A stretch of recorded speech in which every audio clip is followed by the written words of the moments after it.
Good morning बेटा, नमस्कार। कैसे हो आप लोग?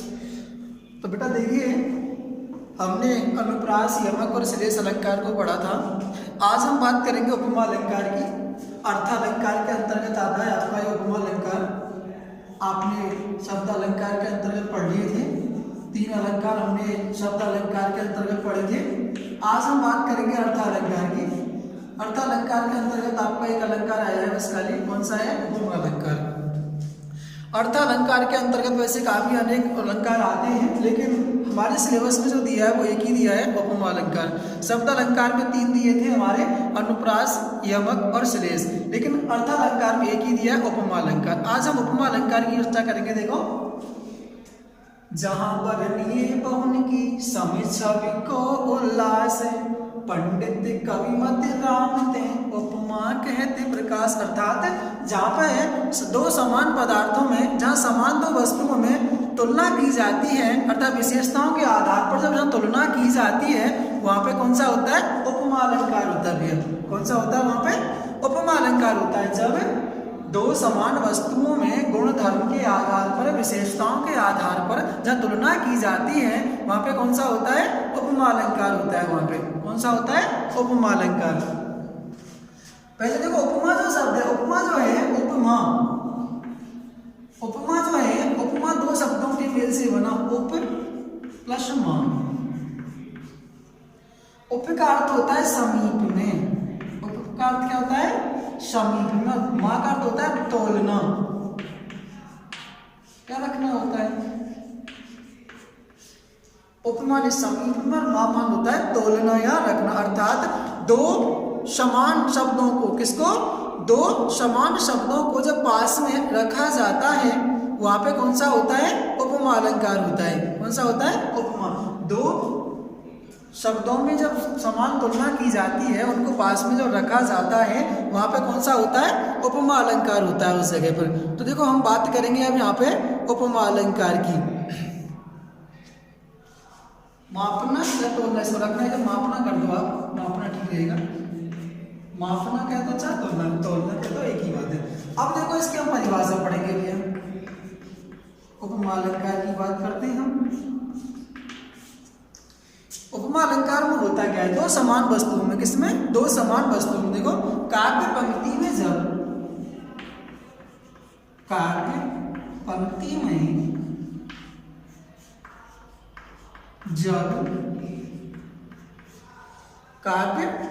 में जब 2 वस्तुओं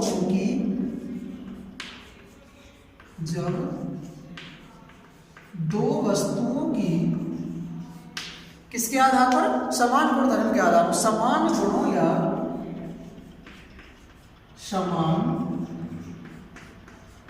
गुणों या किसके आधार पर? विशेषताओं के आधार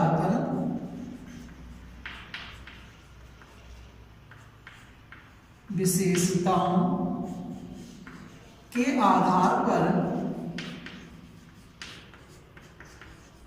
क्या की जाती है? तुलना। आधार पर तुलना की जाती है,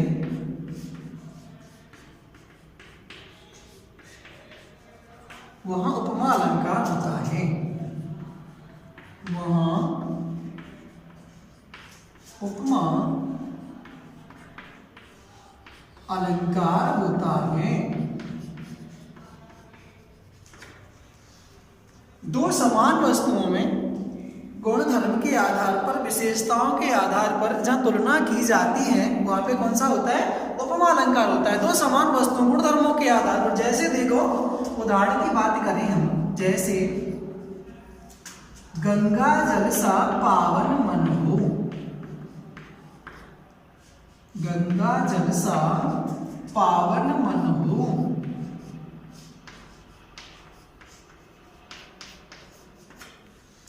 गंगा जल सा पावन। देखो, 2 समान वस्तुओं में उनके समान गुणों, विशेषताओं के आधार पर तुलना की जाती है, वहां पे उपमा अलंकार होता है। अब देखो, गंगा जल सा पावन मन हो। अब यहाँ मन की तुलना की गई है, किससे? मन कैसा होना चाहिए? गंगा जल के समान पवित्र होना चाहिए। तो मन की तुलना की है किससे? गंगा जल से। तो जब 2 समान वस्तुओं में गुण धर्मों के, जब 2 वस्तुओं में उनके गुणों के आधार पर, विशेषताओं के आधार पर तुलना की जाती है वहां पे कौन सा होता है, उपमा अलंकार होता है। अब देखो मन की तुलना की है कि जो मनुष्य का मन होता है, प्राणी का जो मन होता है वो कैसा होना चाहिए, गंगाजल के समान पवित्र होना चाहिए। तो जब दो समान वस्तुओं में उनके गुण धर्मों के आधार पर तुलना की जाती है वहां पे कौन सा होता है, उपमा अलंकार होता है। जैसे देखो और चर्चा करते हैं हम।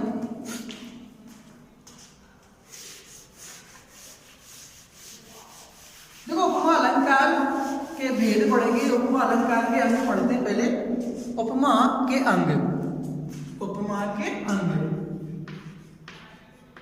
आप ऐसे हेडिंग डाल दीजिए, उपमा के अंग। देखो उपमा अलंकार के 4 अंग होते हैं। उपमा अलंकार के 4 अंग हैं। कितने अंग होते हैं उपमा अलंकार के, 4 होते हैं। देखो कौन कौन से, नंबर 1 होता है उपमेय। कौन सा होता है, उपमेय, उपमान, वाचक शब्द और समान धर्म। उपमा अलंकार के 4 अंग होते हैं। कौन कौन से, उपमेय, उपमान, वाचक शब्द और समान धर्म, 4 होते हैं। अब देखो उपमेय क्या होता है, प्रश्न ये आता है कि 4 होते हैं उपमेय, उपमान, वाचक शब्द और समान धर्म। अब देखिए उपमेय होता क्या है, किसे कहते हैं उपमेय। देखो जब काव्य पंक्ति में जैसे वस्तु की तुलना की जाती है, काव्य पंक्ति में, काव्य पंक्ति में जिस वस्तु की, काव्य पंक्ति में जिस वस्तु की तुलना की जाती है, जिस वस्तु की तुलना की जाती है उसे उपमेय कहते हैं। उसे क्या कहते हैं, उसे उपमेय कहते हैं। काव्य पंक्ति में जिस वस्तु की तुलना की जाती है उसे क्या कहते हैं, उपमेय कहते हैं। देखो मैंने आपको उदाहरण बताया था अभी, गंगा जल सा पावन मन हो, गंगा जल सा पावन मन हो।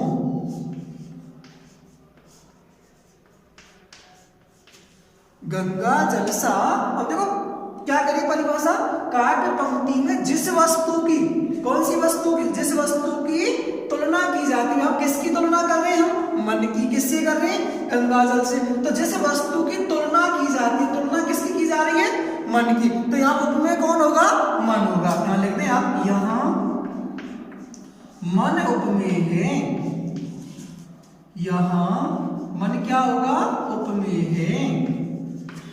आप ऐसे लिख सकते हो, ठीक है भाई। तो परिभाषा बता रही है, काव्य पंक्ति में जिस वस्तु की तुलना की जाती है, तुलना किस वस्तु की, किसकी तुलना कर रहे हैं, मन की। किससे कर रहे हैं, गंगा जल से। समझ गए बात है। तो मैं आपको यही समझा देता हूं, उपमेय कौन है, मन। उपमान कौन है, गंगा जल। किससे तुलना कर रहे हैं, गंगा जल से। किसकी कर रहे हैं, मन की कर रहे हैं। वाचक शब्द कौन सा है, सा, सी, से, सम, सरे से। और इसमें साधारण धर्म कौन सा होगा, पावन होगा। समझ गए बात है। तो मैं सारी बातें आपको क्लियर कर देता हूं। देखो आगे हम लिखते हैं उपमा, उपमेय के बाद में आता है उपमान। क्या आएगा, उपमान।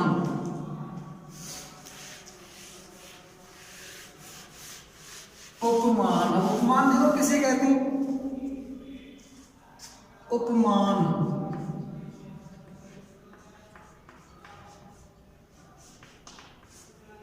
उपमान जिस वस्तु से उपमेय की तुलना की जाती है, जिस वस्तु से किसकी, उपमेय की तुलना की जाती है, जिस वस्तु से उपमेय की तुलना की जाती है, जिस वस्तु से उपमेय की तुलना की जाती है उसे उपमान कहते हैं, उसे उपमान कहते हैं। जिस वस्तु से उपमेय की तुलना, मन की तुलना, उपमेय कौन था इसमें, मन था। अब मन की तुलना किससे की है हमने, गंगा जल से। तो यहां पर उपमान कौन होगा, गंगा जल होगा। यहाँ गंगाजल उपमान है। यहाँ अंडरलाइन कर दिया इसके नीचे आप, गंगाजल उपमान है। अरे बात समझ में आ रही है ना भैया? उपमान और उपमेय, उपमेय जिसकी तुलना कर रहे हैं, किसकी? मन की कर रहे हैं। उपमान जिससे की जा रही, किससे की जा रही है? मन से गंगाजल की जा रही। गंगाजल क्या है? उपमान है। और मन कौन है? उपमेय। ठीक है, अगला देखते हैं समान धर्म।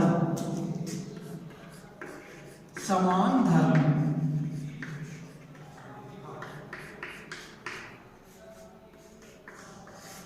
समान धर्म देखो, जिस गुण या विशेषता के आधार पर, जिस गुण या विशेषता के आधार पर, जिस गुण या विशेषता के आधार पर, जिस गुण या विशेषता के आधार पर उपमेय की उपमान से, उपमेय की उपमान से क्या की जाती है? तुलना। उपमेय की उपमान से तुलना की जाती है, तुलना की जाती है, उसे समान धर्म कहते हैं। उसे क्या कहते हैं? समान धर्म कहते हैं। उसे क्या कहा जाता है? समान धर्म कहा जाता है। अब देखो इसमें समान धर्म कौन होगा? उपमेय और उपमान की तुलना की जा रही है, तो यहाँ पे समान धर्म कौन होगा? पावन। क्या होगा? पावन। तो आप यहाँ लिख सकते हैं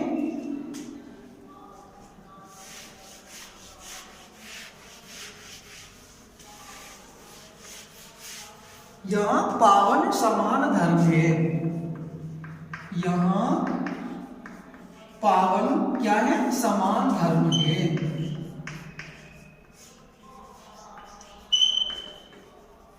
पावन क्या है? यहाँ पे समान धर्म है। देखो चौथा पढ़ते हैं वाचक शब्द।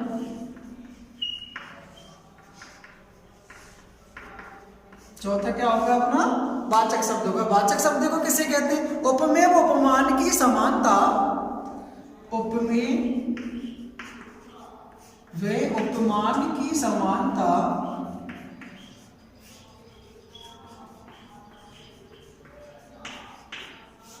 उपमेय व उपमान की समानता व्यक्त करने के लिए, समानता व्यक्त करने के लिए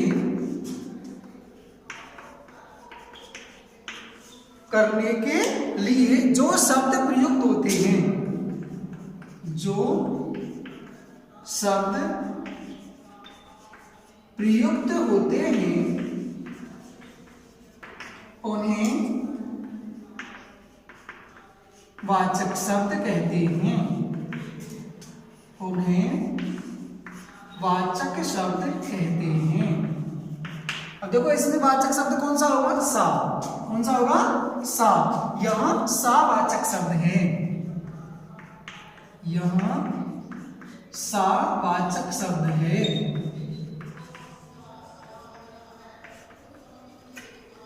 और देखो वाचक शब्द और भी लिख सकते हैं आप। देखो वाचक शब्द और कौन कौन से होते हैं आप यहां ऐसे डाल दो। वाचक शब्द सा, सी, से, सम, सरिस, एवं आदि। ये वाचक शब्द हैं जो उपमा अलंकार में काम करते हैं, जो समान उपमेय उपमान की समानता व्यक्त करने के लिए प्रयुक्त किए जाते हैं। वो क्या होते हैं? वाचक शब्द होते हैं। तो ये थे उपमा के 4 अंग। उपमा अलंकार के 4 अंग थे: उपमेय, उपमान, वाचक शब्द और समान धर्म। ये थे उपमा के अंग। अब बात करते हैं देखो उपमा के भेद। उपमा अलंकार के कितने भेद होते हैं? 2। उपमा अलंकार के कितने भेद होते हैं? 2 भेद होते हैं। कौन कौन से? पूर्णोपमा होता है और लुप्तोपमा होता है। उपमा अलंकार के भेद।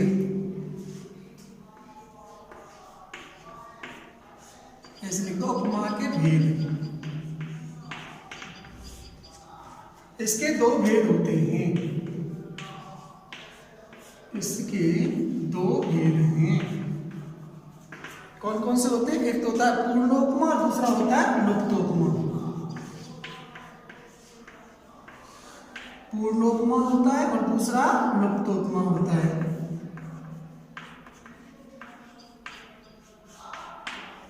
उपमा के कितने भेद होते हैं? दो होते हैं। कौन कौन से? एक होता है पूर्णोपमा और दूसरा होता है लुप्तोपमा। अब देखो पूर्णोपमा जिसमें उपमा के चारों अंग मौजूद हों, जिससे काव्य पंक्ति में उपमा के चारों अंग मौजूद होते हैं, वो पूर्णोपमा होता है। चार अंग कौन कौन से?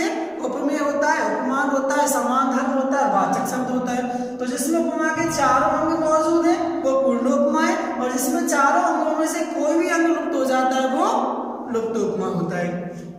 तो देखो पहले हम आप पूर्णोपमा पढ़ लेते हैं। काव्य पंक्ति में जब काव्य पंक्ति में जब उपमा के काव्य पंक्ति में जब उपमा के चारों अंग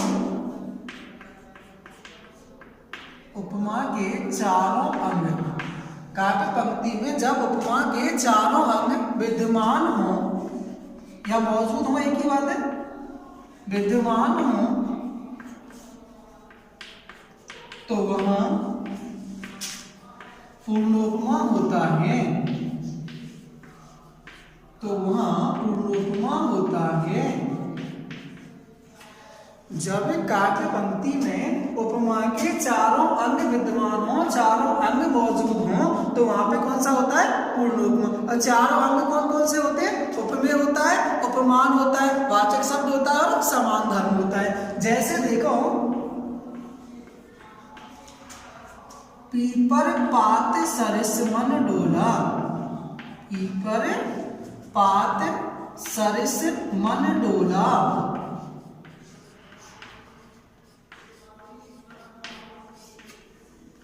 परिभाषा बता रही है जहां उपमा के चारों अंग मौजूद होते हैं वो कौन सा होता है? पूर्णोपमा होता है। और चारों में कौन कौन से होते हैं? उपमेय होता है, उपमान होता है, वाचक शब्द होता है और समान धर्म होता है। अब देखो जहां पे चारों अंग, अब देखो इसमें पीपर पात सरिस मन और डोला, चार चीजें कौन कौन सी? पीपर पात सरिस मन डोला।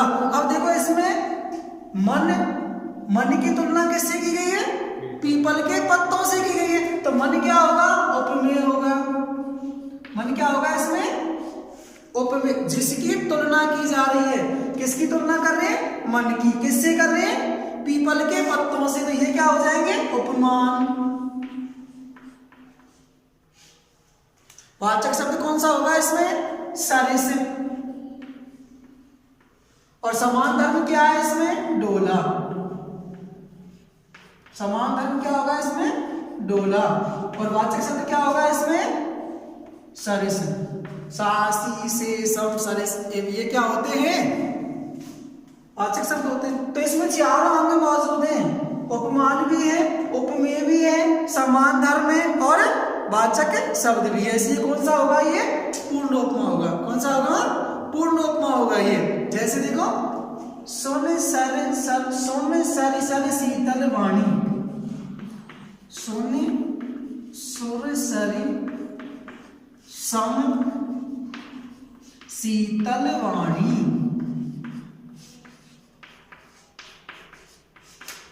सोने सुर सरी सम शीतल वाणी। अब देखिए सुरसरी होती है गंगा, सुरसरी किसे कहते हैं? गंगा। समान शीतल वाणी, वाणी कैसी होनी चाहिए? गंगा के समान शीतल होनी चाहिए। तो वाणी क्या है यहाँ पे? उपमेय। क्या होगी? उपमेय। किसके समान होनी चाहिए? गंगा के समान। तो ये क्या है यहाँ पे? उपमान। सम क्या होगा? वाचक शब्द। शीतल क्या होगा यहाँ? समान धर्म। तो जिसमें उपमा के चारों अंग मौजूद होते हैं वो कौन सा कहलाता है? कौन सा कहलाता है वो? पूर्ण उपमा होता है, जिसमें उपमा के चारों अंग मौजूद हों वो कौन सा अलंकार होगा? पूर्ण उपमा होगा। अब देखो बात करते हैं लुप्त उपमा की। लुप्त उपमा,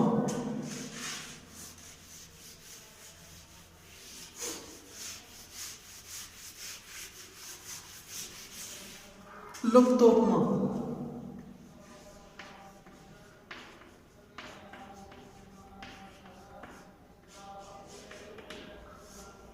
लुप्त उपमा, लुप्त हो जाना अर्थ है काव्य पंक्ति में उपमा के, काव्य पंक्ति में उपमा के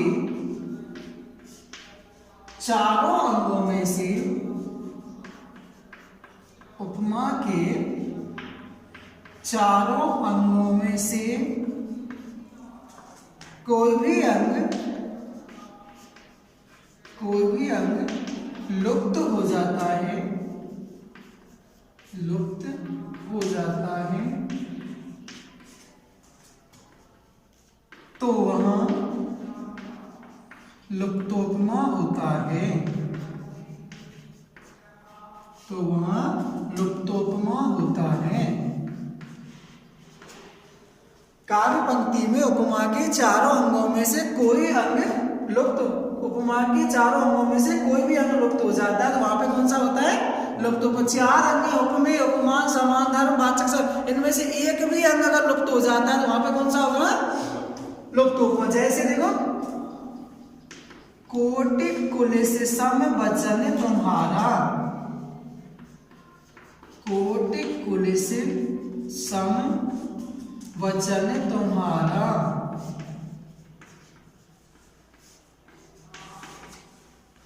कोटि कुलिस सम वचन तुम्हारा। देखो किसकी तुलना करिए? वचनों की। उपमेय है, क्या चीज है? उपमेय। वचन क्या है यहाँ? उपमेय। किससे तुलना की गई है यहाँ पे? कोटि कुलिस, तो ये क्या है? उपमान। समान धर्म, वाचक शब्द क्या है यहाँ पे? सम।